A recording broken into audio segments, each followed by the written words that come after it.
ले राम राम सारे ने। आप भैया एनिमल हस्बेंड्री की लगभग सारी क्लासें कर चुकी हैं और अब स्टार्ट करें जी एग्रीकल्चर की क्लासेस।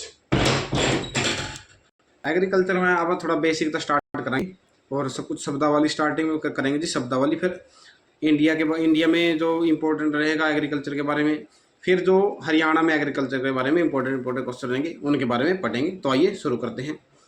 सुरक्षित और सुविधाजनक खाद्य उत्पादों की उपभोक्ताओं की मांग को पूरा करने में मदद करता है। क्या करता है मदद? कृषि। कृषि खेती मानव का प्राथमिक उद्यम है जिसमें यह प्राकृतिक संसाधनों का प्रयोग करके अपनी अनिवार्य भौतिक आवश्यकताओं रोटी कपड़ा मकान की पूर्ति करता है, जिसके लिए वह फसलें उगाता है। पशुपालन कहलाता है। यह है पशुपालन की डेफिनेशन, यह है कृषि डेफिनेशन। तो एग्रीकल्चर शब्द जो है, जो लेटिन भाषा का शब्द है, ये इंपॉर्टेंट हो जाता है। और एग्रिक प्लस कल्चर से बना है, जिसमें एग्री का अर्थ होता है जी मृदा या भूमि और कल्चर का अर्थ होता है जी जुताई। ये सीधे सीधे क्वेश्चन पूछ लिए जाते हैं कि एग्री का अर्थ क्या है जी और कल्चर का अर्थ क्या है। ऑक्सफोर्ड अंग्रेजी शब्दकोश के अनुसार एग्रीकल्चर मृदा कर्षण व खेतीबाड़ी का विज्ञान है जिसमें विभिन्न क्रियाएं जैसे कि संग्रहण पशुपालन जुताई आदि सम्मिलित की जाती हैं। डी ग्रीग के अनुसार कथानुसार फसलें उत्पन्न करने के लिए मिट्टी की जुताई बुआई का कार्य कृषि कहलाता है। अब इसमें कुछ महत्वपूर्ण शब्दावली, जैसे मैंने बताया कि आज शब्दावली पढ़ेंगे, तो महत्वपूर्ण शब्दावली इसलिए बोल रहा हूँ क्योंकि आपको इसका इंग्लिश में नाम, अंग्रेजी में नाम और सामने इसको पता होना चाहिए हिंदी में क्या बोलते हैं। ये सीधे सीधे ऐसे ही क्वेश्चन पूछे जाएंगे। जैसे एग्रोस्टोलॉजी, एग्रोस्टोलॉजी होता है जी घासों के अध्ययन का विज्ञान। अगर हम बात करें जी हाइड्रोपोनिक, यह है मृदा रहित कृषि के अध्ययन का विज्ञान। अगर हम अंगूरोत्पादन विटीकल्चर, जहां पर व्यापारिक स्तर पर अंगूरों की खेती की जाती है। पशु विज्ञान एनिमल साइंस, पशु वैज्ञानिकों का कार्य मांस कुक्कुट अंडों तथा दूध के उत्पादन तथा प्रोसेसिंग के बेहतर और अधिक कारगर तरीकों का विकास करना। डेयरी वैज्ञानिक पशु प्रजनन तथा अन्य संबद्ध वैज्ञानिक घरेलू फार्म पशुओं के आनुवंशिक की पोषण प्रजनन विकास तथा उत्पादन से जुड़े अध्ययन, जैसे कि पशुओं से प्राप्त होने वाले सभी प्रकार के हमें मांस दूध घी उन प्रजनन, तो उन सब से संबंधित ही उसे ही पशु विज्ञान कहा जाता है, उन सब के अध्ययन को। पादप विज्ञान किसे कहा जाता है? Plant science. पादप विज्ञान में कृषि विज्ञान फसल विज्ञान कीट विज्ञान और पादप जनन को शामिल किया जाता है। इन चार चीज़ों को पादप विज्ञान में शामिल किया जाता है। अगर हम बात करेंगे पुरातत्व वनस्पति विज्ञान, पैलोबोटनी, ये आपको याद होना चाहिए। ये पैलोबोटनी किसे कहते हैं? इस पुरातत्व विभाग को पैलोबोटनी कहते हैं। पौधों के जीवाश्म के अध्ययन को फॉसिल बोलते हैं। जीवाश्म, जो भी जीवाश्म होते हैं, जैसे किसी 100-200 करोड़ वर्ष पुराने किसी पशु का कंकाल मिला तो उसको जीवाश्म या फॉसिल कहा जाता है। पुष्पोत्पादन फ्लोरिकल्चर, व्यापारिक स्तर पर फूलों की खेती करना।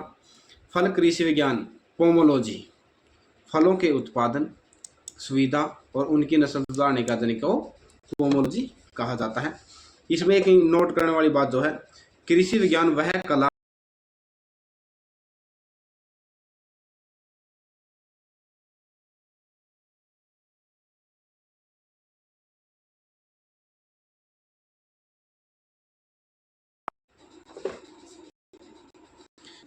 कृषि जो है सूची, ये सबसे हो जाएगा, ये आपको आना चाहिए।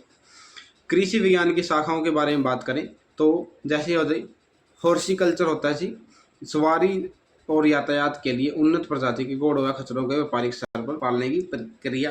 तो आपको यही पता होना चाहिए, हॉर्सी से हॉर्स निकल गया तो घोड़ों के बारे में अध्ययन करना चाहिए।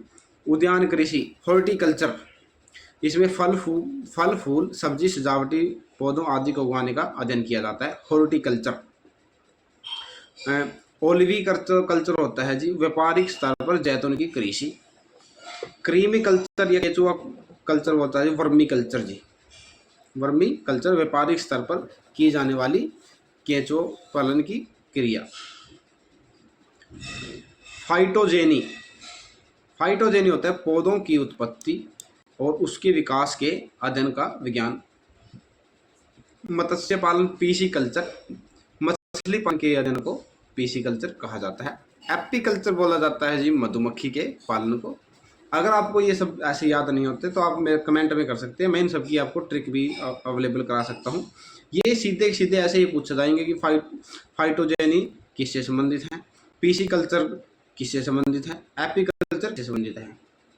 आगे आ जाता है जी मृदा विज्ञान, सॉइल साइंस। इसके अंतर्गत काम करने वाले व्यक्ति पौधे या फल विकास से जुड़ी मिट्टी के रासायनिक, भौतिक, जैविक तथा खनिजकीय संयोजन का अध्ययन करते हैं। वे उर्वरकों, जुताई के तरीकों और फसल चक्र क्रम को लेकर विभिन्न प्रकार की मिट्टियों का अध्ययन करते हैं। मृदा विज्ञान में सभी प्रकार की मिट्टियों का अध्ययन किया जाता है। मैरीकल्चर होता है जी व्यापारिक उद्देश्यों की पूर्ति हेतु समुद्री जीवों का के उत्पादन की क्रिया। रेशम कीट पालन व्यापारिक स्तर पर सेरीकल्चर बोला जाता है। सेरीकल्चर ये सीधा ही पूछा जाएगा, सेरीकल्चर किससे संबंधित है, तो ये रेशम कीट पालन से संबंधित है। वन कृषि विज्ञान सिल्वीकल्चर वनों के संरक्षण और संवर्धन के से संबंधित विज्ञान। वनस्पति विज्ञान इसको कहा जाता है बोटनी। ये तो इसका पूरा टॉपिक है बोटनी, जिसमें हम पूरे वनस्पति विज्ञान के बारे में पढ़ते हैं। पौधों के जीवन से संबंधित प्रत्येक विषय का अध्ययन किया जाता है। वृक्षोत्पादन विज्ञान अर्बोरिकल्चर बोला जाता है इसको। अर्बोरिकल्चर विशेष प्रकार के वृक्षों और झाड़ियों की कृषि जिसमें उनका संरक्षण एंड संवर्धन भी शामिल है। वेजिकल्चर दक्षिण पूर्व एशिया में आदि मानव द्वारा सर्वप्रथम की गई कृषि को की आदिम कृषि। ये इंपॉर्टेंट नहीं हो जाता, जो मैंने हाईलाइट कर रखे हैं वो तो ज़्यादा इंपॉर्टेंट है। तो भारत में कृषि देखो हम लगभग जो है पढ़ चुके हैं। अब हम आ जाते हैं भारत में कृषि। थोड़ा सा आज इसका इंट्रो पढ़ेंगे, उसके बाद मैं तो आपको थोड़ा डिटेल में पढ़ाऊंगा। भारत एक कृषि प्रधान देश है। यहाँ 50% से अधिक आबादी प्रत्यक्ष व अप्रत्यक्ष रूप से कृषि पर निर्भर करती है। ये क्वेश्चन पूछा जाएगा कि भारत की कितनी प्रतिशत आबादी जो है कृषि पर निर्भर करती है, तो उसका आंसर रहने वाला है 50% से भी अधिक। स्वतंत्रता के पश्चात 1950 और 51 में सकल घरेलू उत्पादन यानी कि जीडीपी में कृषि का योगदान कितना था, तो वो था जी 52%। ये भी इम्पोर्टेंट क्वेश्चन हो जाएगा। भारत में के कुल क्षेत्र के लगभग 51% पर कृषि की जाती है। विश्व बैंक 2022 के अनुसार 60.05% भाग पर भारत में कृषि की जाती है। ये जो है ये 51% आंकड़ा है, ये भारत का है। और विश्व बैंक के अनुसार 60.05% भाग पर खेती की जाती है। भारत के लगभग 46.1% जनसंख्या आजीविका के लिए कृषि पर निर्भर करती है। ये भी पूछा जा सकता है कितनी जनसंख्या जो है कृषि पर निर्भर करती है, तो वो लगभग 46% के करीब जनसंख्या कृषि पर निर्भर करती है। भारत के जीडीपी में कृषि एवं सहवर्ती क्षेत्र का योगदान लगभग 16% है। जो है जीडीपी में 16% के करीब कृषि व एवं सहवर्ती क्षेत्र, मतलब कि इससे संबंधित क्षेत्र 16% जीडीपी में संबंधित है। विश्व में सबसे ज्यादा कृषि योग्य भूमि भारत के पास है। ये इंपॉर्टेंट क्वेश्चन हो जाता है। इससे ऐसे क्वेश्चन बिल्कुल सीधे पूछ लिए जाते हैं कि कौन से किस देश के पास सबसे कृषि योग्य भूमि है। शीर्ष कृषि योग्य भूमि वाले देश में है जी भारत, यूएसए, रूस और चीन। ये आपको याद होने चाहिए क्योंकि ये सबसे बड़े देशों में भी आते हैं, तो इसलिए आपको ये याद होने चाहिए। अभी हम कृषि के वर्गीकरण पर आएंगे। ऋतुओं के आधार पर फसलों का वर्गीकरण। आज का टॉपिक यहीं तक रखेंगे। अब ये लास्ट पढ़ा रहा हूँ आपको। अगर हम रबी की फसल की बात करें तो अक्टूबर नवंबर में इसकी बुआई की जाती है और अप्रैल से मई में ये काट ली जाती है। फसल के उगने के समय अपेक्षाकृत कम तापमान और पकने के लिए अधिक तापमान की आवश्यकता होती है। पश्चिमी विक्षोभ से होने वाली शीतकालीन वर्षा इसके लिए लाभदायक होती है। ये भी इम्पोर्टेंट हो जाता है, आप इसको कभी भी वो ना करें, इग्नोर ना करें, ये एक बहुत इंपॉर्टेंट क्वेश्चन हो जाता है। रबी की प्रमुख फसलें जो हैं गेहूं, जौ, मटर, चना, सरसों, आलू, मसूर, अली, राई इत्यादि हैं। ये आपको याद होने चाहिए। अगर आपको इसकी भी याद नहीं है तो मैं एक ट्रिक बना के आपके अपलोड कर दूंगा। अगर आप मेरे पास मैसेज करते हैं कि रबी की फसल की ट्रिक बना दो और साथ में खरीफ की फसल की भी ट्रिक बना दो। अब आते हैं खरीफ की फसल पर। जून जुलाई में बुआई तथा सितंबर अक्टूबर में कटाई की जाती है। खरीफ की फसल जो है जून जुलाई में बोई जाती है और सितंबर अक्टूबर में काट ली जाती है। जैसे अभी जो है धान का समय आया हुआ है तो अभी चावल लगाए जाएंगे और सितंबर अक्टूबर में इनकी कटाई कर दी जाएगी। जैसे कि अभी जून का महीना चल रहा है, अभी खेतों में जुताई और सिंचाई का कार्य स्टार्ट हो चुका है। बुआई के समय अधिक तापमान और आर्द्रता की आवश्यकता होती है। दक्षिण पश्चिमी मानसून वर्षा से इसे लाभ मिलता है। देखो ये जो है हमारे गेहूं की या रबी की फसल होती है उसमें किससे ज़्यादा लाभ मिलता है? पश्चिमी विक्षोभ से ज़्यादा लाभ मिलता है। और खरीफ की फसल में दक्षिण पश्चिम मानसून वर्षा से ज़्यादा लाभ मिलता है।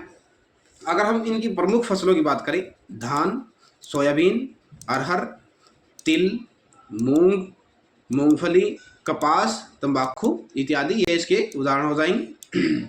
और एक आती है जायद की फसल। कुछ लोग नहीं जानते कि जायद की फसल क्या होती है।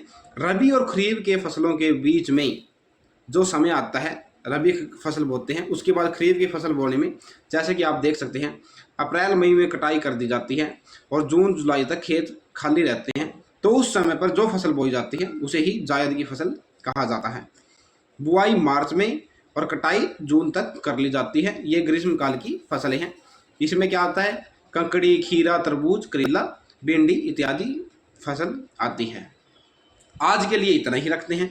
उम्मीद करता हूँ आज का सेशन आपको अच्छा लगा होगा और ऐसे ही हम डेली लगातार क्लासेस लेके आएंगे ताकि हम छोटे सेशन रख रहे हैं ताकि आपको ज़्यादा बोरियत महसूस ना हो। 10-10 या 12 मिनट की क्लास लेंगे और ऐसे करके हम पूरी एग्रीकल्चर को पढ़ लेंगे।